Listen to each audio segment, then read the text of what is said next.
Saudara-saudara yang dikasihi di dalam Yesus Kristus, kitab Ibrani ditulis kepada satu jemaat yang sangat istimewa. Karena jemaat ini adalah jemaat yang hampir meninggalkan iman mereka, dan ada di antara mereka yang sudah meninggalkan iman mereka. Ada juga yang masih lagi tidak berapa pasti tentang kedudukan iman mereka. Karena apa yang berlaku pada waktu itu, ada ajaran-ajaran yang dari dalam gereja mengatakan bahwa Yesus itu tidak cukup dan perlu ditambah dengan amalan-amalan tertentu, kepercayaan-kepercayaan tentu, dan pada masa yang sama dari luar gereja ada ancaman karena setiap kali orang beribadah pastilah mereka akan dilihat, dicari, ditangkap, dan ada juga yang dibunuh karena iman mereka terhadap Yesus Kristus. Jadi bayangkan dalam keadaan demikian kita mendapati bahwa ada ancaman dari luar gereja, ada ancaman dari dalam gereja juga, dan gereja awal pada waktu itu khususnya jemaat yang telah menerima surat ini menjadi jemaat yang berada dalam keadaan yang tidak menentu, keadaan yang terancam, keadaan yang sangat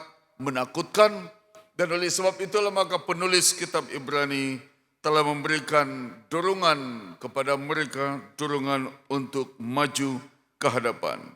Kitab Ibrani ini ditulis secara khusus kepada kelompok ini dengan harapan bahwa kita akan belajar sedikit sebanyak daripada apa yang telah menjadi alasan untuk mereka bertahan.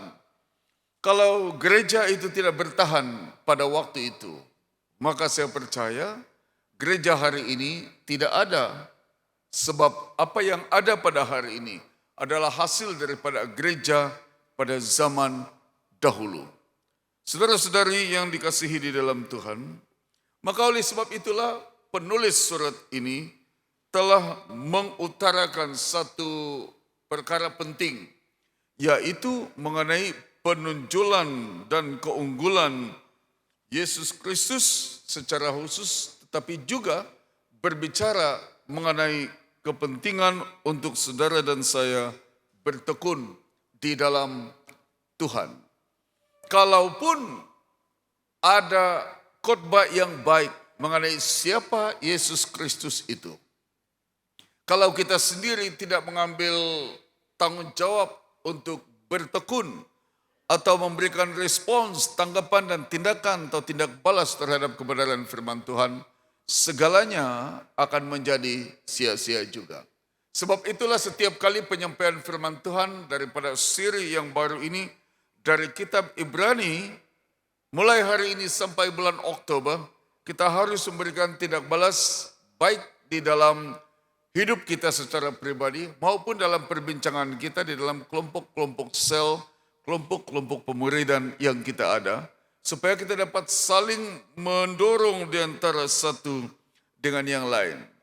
Tadi di bahasa Inggris, 2 kebaktian bahasa Inggris di bagian 7.30 dan jam 10 di Husana Hall, saya mendengar Bishop John memperkenalkan kitab Ibrani dan 5 amaran yang dia telah berikan melalui kebenaran firman Tuhan adalah supaya jemaat di Ibrani ataupun penerima kitab Ibrani ini tidak akan hanyut di bawah arus kepercayaan yang lain.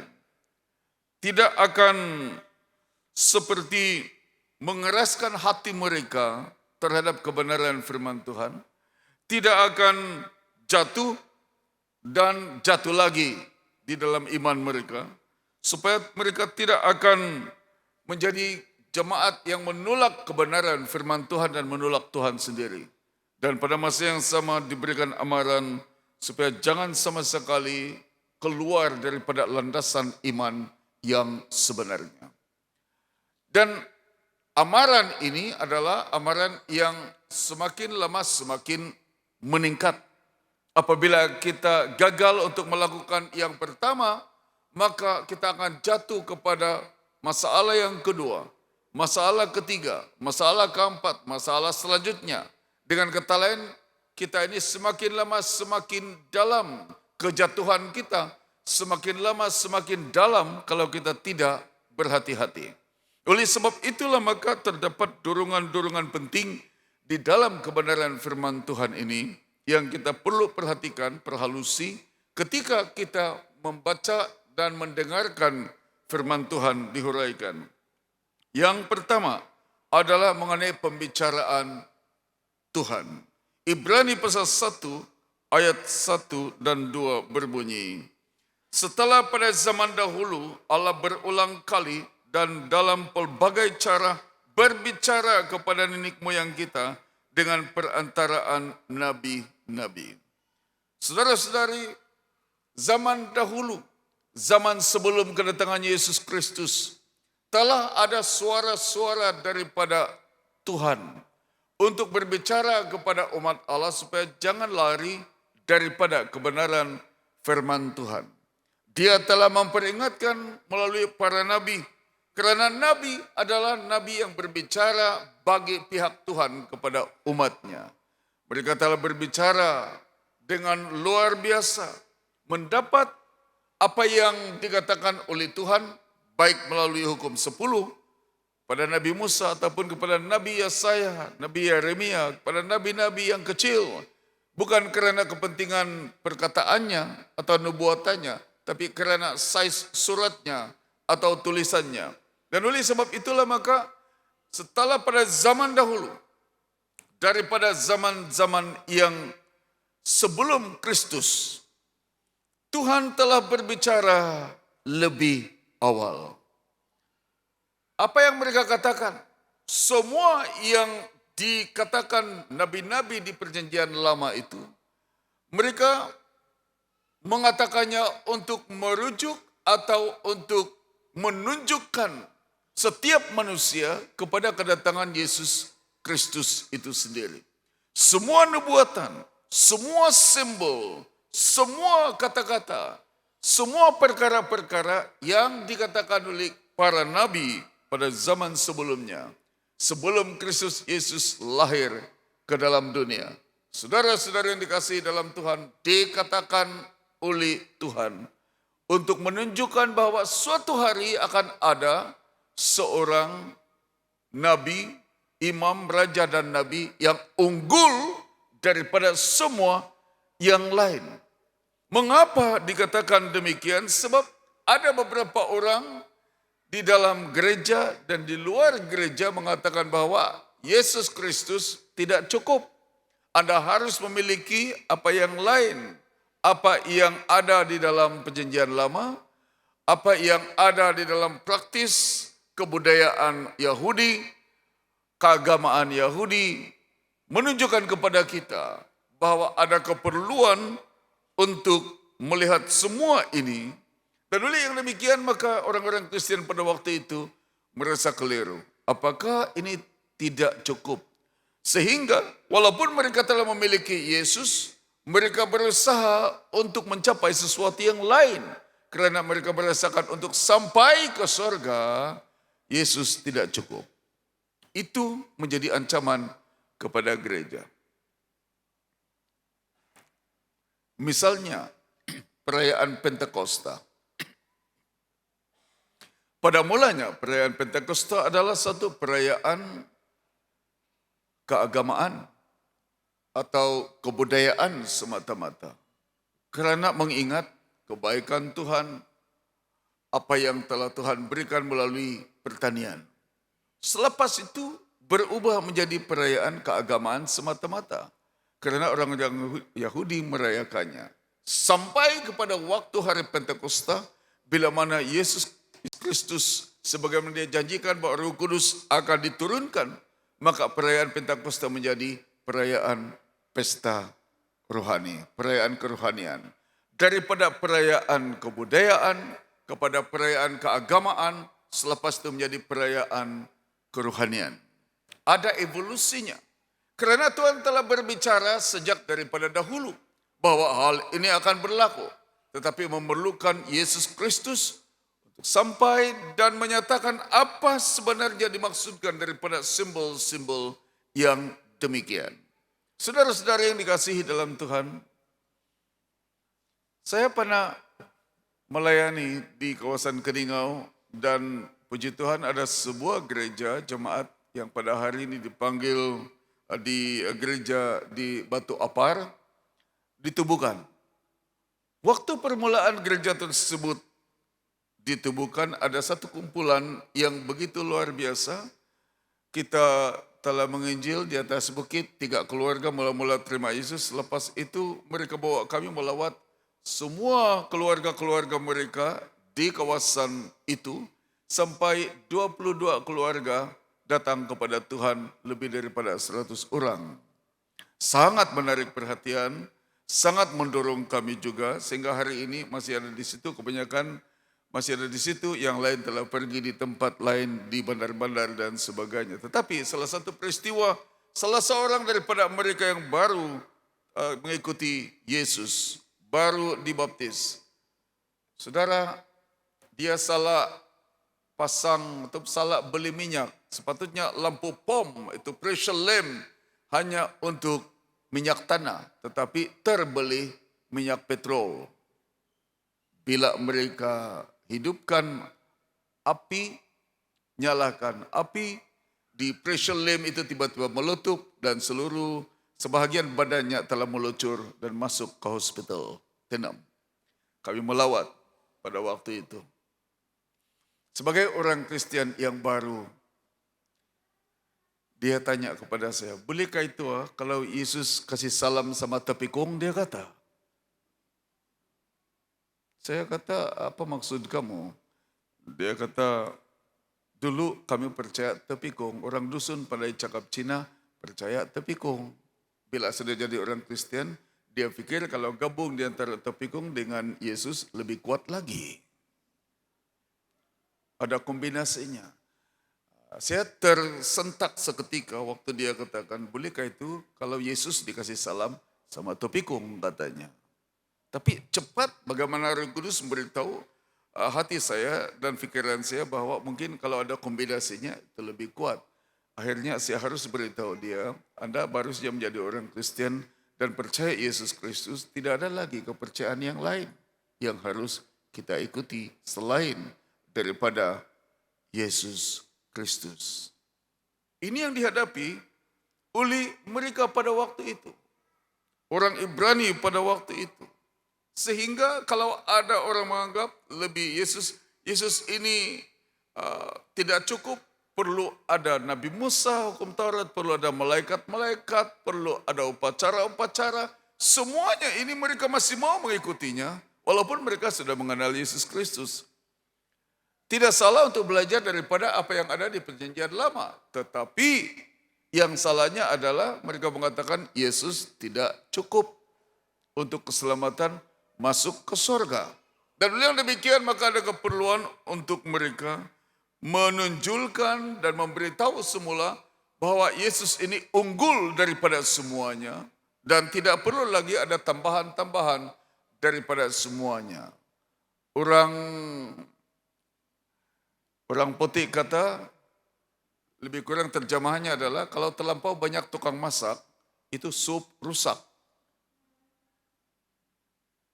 Waktu kami tes makanan di Hilton Hotel sebelum Kimobelia, makan malam Kimobelia, kami diberi kesempatan untuk bagi komen. Tukang masaknya, chief cooknya ada di situ. Dan kami beritahu, ini kurang, ini perlu ditambah dan sebagainya. Dia satu orang saja. Bayangkan kalau ada banyak tukang masak, beritahu apa mau dicampur sana sini, ujung-ujung supnya rusak. Yesus Kristus adalah seperti begitu juga. Kalau satu, satulah. Beritahu rekan sebelah, kalau satu, satulah. Tidak payah tambah-tambah Tuhan yang lain, hanya Yesus Kristus. Karena dari zaman dahulu, Tuhan berbicara melalui perantaraan para nabi yang dipercayakan oleh Tuhan. Apa yang menarik, selepas para nabi telah berbicara, ada satu gap, ada satu ruang waktu yang begitu lama. Tidak ada nabi, tidak ada pembicaraan nabi, tidak ada nubuatan nabi. Selepas Nabi Maleakhi, di akhir daripada perjanjian lama itu, tidak ada lagi nabi lain untuk menyatakan apa yang Tuhan kehendaki. Saudara-saudari tahu, di antara perjanjian lama, kitab Maleakhi dengan Injil Matius, jarak waktu di antara keduanya tidak seperti yang kita pikirkan, hanya 1-2 muka surat dibuka, Anda sudah melihatnya. Jarak waktu di antara Nabi Maleakhi dengan Injil Yohanes bila mana Yesus Kristus diberitakan, kelahiran Yesus Kristus diberitakan oleh malaikat adalah 400 tahun. Begitu lama Tuhan tidak berbicara. Begitu lama seolah Tuhan itu senyap selama 400 tahun. Kerajaan demi kerajaan berganti-ganti pada waktu itu. Selama 400 tahun itu. Tapi ketika Tuhan tidak kedengaran berbicara, tidak bermaksud bahwa Tuhan tidak bertindak. Kadang-kadang orang berdiam itu juga tindakan. Kalau suami istri ada perselisihan faham, ada waktu istri atau suami berdiam. Bukan berarti tidak ada tindakan.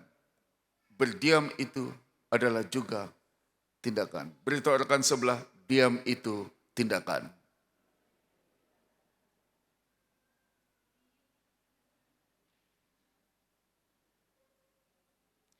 Ketika Tuhan tidak bercakap melalui nabi-nabi selama 400 tahun di antara kitab Maleakhi dengan Injil Matius, tidak berarti bahwa Tuhan berdiam, tidak ada tindakan apa-apa. Sehingga 400 tahun kemudian ayat yang kedua diberitahu. Maka pada zaman akhir ini, Ia telah berbicara kepada kita dengan perantaraan anaknya yang telah ditetapkan sebagai yang berhak menerima segala yang ada. Oleh Dia, Allah telah menjadikan alam semesta. Maka pada zaman akhir ini bermaksud bahwa pada zaman kedatangan Yesus Kristus dalam kalangan manusia pada waktu itu, yang dikenal dalam dunia pada zaman itu, Tuhan berbicara melalui perantaraan Yesus Kristus. Berarti bahwa kalau dulu adalah nabi-nabi yang berbicara, hari ini, pada zaman ini, Yesus Kristus yang berbicara kepada kita. Semua yang dikatakan oleh para nabi di dalam perjanjian lama digenapi di dalam Yesus Kristus. Oleh sebab itulah maka penting untuk mengingat kembali pada waktu Yesus dibaptiskan, dikatakan inilah anak yang kukasihi, kepadanya lah aku berkenan. Pada waktu Yesus Kristus dimuliakan di Gunung Hermon, Dia mengatakan ada suara yang kedengaran, inilah anak yang kukasihi, dengarkanlah dia. Bermaksud bahwa Yesus Kristus ini unggul dan ditunjukkan sedemikian rupa, supaya orang akan mengutamakan Yesus Kristus lebih daripada semuanya. Tidak ada kedua, tidak ada ketiga. Yesus hanya satu-satunya, Tuhan yang unggul. Tidak ada jalan lain masuk ke surga kalau tidak melalui Yesus Kristus. Perbuatan baik tidak dapat menyelamatkan kita. Keagamaan kita, termasuk beragama Kristen, tidak akan dapat menyelamatkan kita kalau Yesus tidak ada di dalamnya. Oleh sebab itulah maka penulis kitab Ibrani menunjukkan siapa Yesus. Dulu kamu pernah mendengar dia. 400 tahun kemudian dia berbicara lagi di dalam pribadi atau melalui Yesus Kristus. Sehingga kita perlu mendengarkan dia sekali lagi. Dengan kata lain ada penunjulan dengan luar biasa. Tuhan yang unggul satu-satunya, yaitu Yesus Kristus, dan tidak ada yang lain. Jadi Tuhan berbicara, Tuhan menyatakan sesuatu kepada kita hanya melalui Yesus Kristus. Apakah penyataan akhir yang kedua bagi kita? Di dalam Ibrani pasal 1 ayat 3 dan 4 dikatakan, Ia adalah cahaya kemuliaan Allah dan gambar wujud Allah, dan menupang segala yang ada dengan firman-Nya yang penuh kekuasaan. Kepribadian Yesus Kristus ini ditunjukkan sebagai cahaya kemuliaan Allah. Dia adalah gambar wujud Allah. Bukan sekadar jelmaan Allah, tapi gambar yang tepat dengan apa yang ada dalam kewujudan Allah. Yesus itu tidak seperti Allah. Allah itu seperti Yesus. Mau kenal Allah yang sebenarnya? Kenali Yesus Kristus. Sebab dia memiliki segala kepribadian, cahaya kemuliaan Allah, dan gambar wujud Allah. Apa yang dilakukan? Dia menopang segala yang ada dengan firman-Nya yang penuh kekuasaan. Kolose pasal 1 ayat 15 tidak di dalam slide, mungkin boleh ditunjukkan. Kolose pasal 1 ayat 15 dikatakan bahwa Kristus adalah gambar yang nyata dari diri Allah yang tidak kelihatan. Kristus adalah anak sulung lebih utama dari segala yang diciptakan. Kolose pasal 1 ayat 15, saya merujuk daripada bahasa Indonesia sehari-hari. Saudara-saudara yang dikasihi dalam Tuhan, Ia adalah gambar Allah yang tidak kelihatan. Kalau kita tidak nampak Allah, Yesus Kristus yang ditunjukkan di dalam kebenaran firman Tuhan adalah gambar Allah yang sebenarnya. Yang sulung lebih utama dari segala yang diciptakan. Saudara-saudara yang dikasihi dalam Tuhan, mengapa dikatakan yang sulung? Sebab anak selanjutnya biasanya orang rujuk, oh macam muka abangnya, macam muka kakaknya. Tapi yang ini, bila dia menjadi anak sulung, berarti tidak ada rujukan lain selain daripada Allah yang utama itu. Dengan kata yang lain, dia memantulkan, dia menyatakan, dia membawa image siapa Tuhan itu yang sebenarnya. Itulah Yesus Kristus. Dia adalah cahaya kemuliaan Allah dan gambar wujud Allah. Itu kepribadian Yesus Kristus. Kalau kita melihat ayat 3b, kedudukannya, dikatakan bahwa dan setelah ia selesai mengadakan penyucian dosa, ia duduk di sebelah kanan yang maha besar. Di tempat yang tinggi, yang maha besar, di tempat yang maha tinggi, jauh lebih tinggi daripada malaikat-malaikat. Sama seperti nama yang dikaruniakan kepadanya jauh lebih indah daripada nama mereka. Bermaksud bahwa Tuhan Yesus Kristus ini lebih unggul daripada semuanya, lebih besar, lebih tinggi daripada semuanya, termasuk para malaikat yang dipuja-puja pada zaman itu. Dia ditunjukkan sebagai Allah yang besar, sebagai Allah yang luar biasa, sebagai penyelamat yang satu-satunya dan tidak ada seperti Dia lagi. Saudara-saudara yang dikasihi di dalam Yesus Kristus.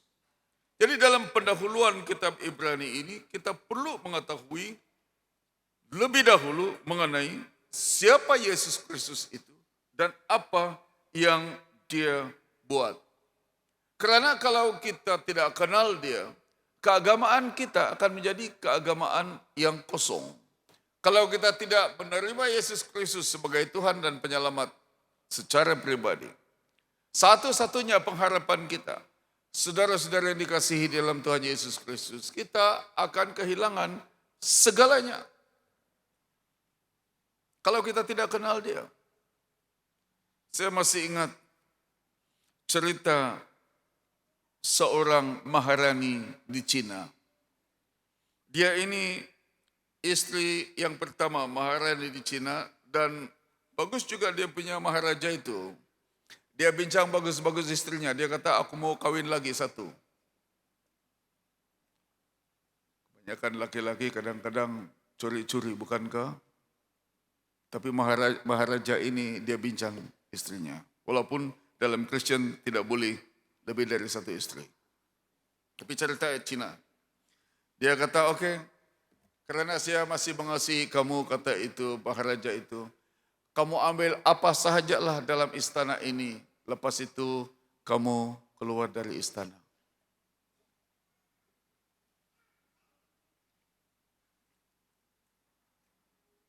Maharani itu tersentak sejenak. Apa yang dia mau ambil? Lalu dia kata, oke, sebagai celebration kita ada parti perpisahan. Maka parti perpisahan pun diatur. Seperti biasa, ada banyak tari-tarian dan juga minuman keras. Maharani telah bersengungkul mengarahkan para petugas pada waktu itu. Dia layan suaminya bagus-bagus sampai mabuk. Sudah mabuk, tidak sadar diri, dia kata, tolong angkat maharaja ini pergi di rumah sana. Akhirnya, keesokan harinya maharaja ini bangun. Dan dia heran bahwa tempat tidurnya itu lain. Tetapi waktu dia bangun buka matanya, dia nampak Maharani ada di situ. Apa yang berlaku?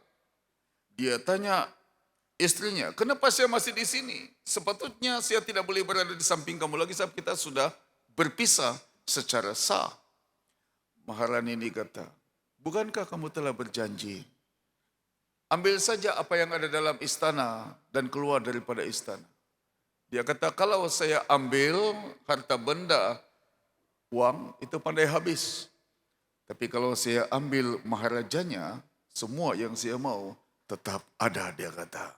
Jadi oleh sebab itulah, maka saya ambil maharaja, saya ambil kamu. Ini maharaja lihat Maharani, dia kata, bijak kamu, dia kata. Hendak jadi kita cerai, dia kata. Sebab dia dapat raja, dia dapat segalanya. Saudara-saudari, demikian juga dengan Yesus Kristus. Anda mungkin boleh ambil semua pengetahuan. Anda boleh ambil belajar apa sahaja mengenai kekristenan. Tapi kalau Anda tidak ada Yesus di dalam semua yang kita perolehi itu, tidak guna. Tetapi kalau Anda memiliki Yesus Kristus yang unggul ini, Anda akan berkesempatan memiliki segalanya di dalam kehidupan rohani Anda. Sebab itulah maka di permulaan kitab Ibrani ini, ditunjukkan siapa Yesus ini. Supaya saudara-saudari dan saya akan memiliki apa yang terbaik dalam kehidupan kita, yaitu Yesus Kristus. Hanya Yesus Kristus. Yesus Kristuslah unggul daripada semuanya. Yesus lebih unggul selamanya. Dan tidak ada kedua, tidak ada ketiga dengan Yesus Kristus. Saya doakan supaya ketika kita memulakan siri ini, selalu akan ada perkataan Yesus Kristus dibandingkan dengan yang lain. Tapi ingat, tujuan utama kitab Ibrani ini supaya setiap orang akan melekat kepada Yesus Kristus dan lebih teguh di dalam Yesus Kristus walaupun bertemu dengan berbagai pencobaan dan godaan dalam kehidupan kita. Dengan demikian, kita akan memiliki cara bergereja, cara berkristen yang sebenarnya di dalam kehidupan kita. Bila kita memiliki Yesus yang lebih unggul daripada semuanya. Hanya Yesus dan tidak ada yang lain lagi. Kitab Ibrani akan menjadi bahan kita, pelajaran kita, sampai minggu ketiga bulan Oktober. Itu suatu perjalanan yang amat jauh bagi kita.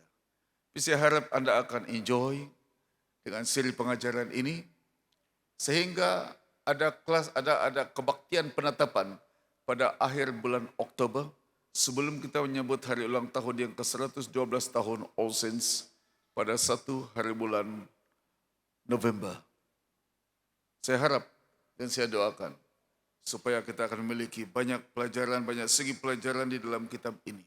Ada beberapa kata-kata yang saya mau tinggalkan kepada Anda sementara Anda membaca kitab Ibrani. Jadi semua kelompok sel, semua pemuridan, semua kawan-kawan di persekutuan-persekutuan, doronglah satu sama lain, seluruh gereja, seluruh jemaat, baca kitab Ibrani dari pasal 1 sampai pasal yang ke-13, supaya kita akan dapat punya persiapan untuk belajar daripada kebenaran firman Tuhan bersama-sama. Mungkin ada pertandingan menghafal ayat hafalan di dalam kelompok-kelompok sel masing-masing, atau mungkin ada maraton membaca Alkitab di dalam kitab Ibrani bersama-sama. Kita serahkan pada para pemimpin di kelompok-kelompok kecil, supaya segalanya akan berjalan dengan lancar dan Anda akan menikmati betapa baiknya firman Tuhan ini. Ada beberapa peringatan, termasuk janganlah atau janganlah begini, janganlah begitu di dalam kitab Ibrani, tetapi juga ada kata-kata ayat-ayat yang merujuk kepada kerjasama bersama yang dikatakan marilah kita, marilah kita, marilah kita. Itu di dalam kitab Ibrani. Saya harap Anda akan enjoy dengan kitab Ibrani karena kita akan belajarnya sampai bulan Oktober. Oke, beritahu rekan sebelah Anda, kita berjanji belajar kitab Ibrani. Boleh? Kita berjanji belajar kitab Ibrani. Bolehkah buat begini dengan dia? Deal, dia kata. Dengan dia. Oke, kita janji sama-sama. Baca dan Anda akan melihat kebaikan Tuhan di dalam kitab ini. Tidak payah terlampau stres. Relax saja kita belajar firman Tuhan. Ya, oke. Walaupun perut mungkin berkeruncung, tapi ini peringatan untuk Anda. Mari kita berdoa bersama-sama. Bapa di surga, terima kasih untuk firman Tuhan. Kami baru saja memulakan pelajaran daripada kitab Ibrani. Kami percaya ada banyak lagi kebenaran daripada kitab ini yang kami akan pelajari oleh kuat kuasa Roh Kudus sendiri. Engkau akan memimpin kami selanjutnya, sehingga di dalamnya kami akan memperoleh hikmat dari atas dan juga kekuatan rohani dari atas untuk meneruskan kehidupan sebagai orang percaya untuk kemuliaan. Di dalam nama Tuhan Yesus kami berdoa. Amin.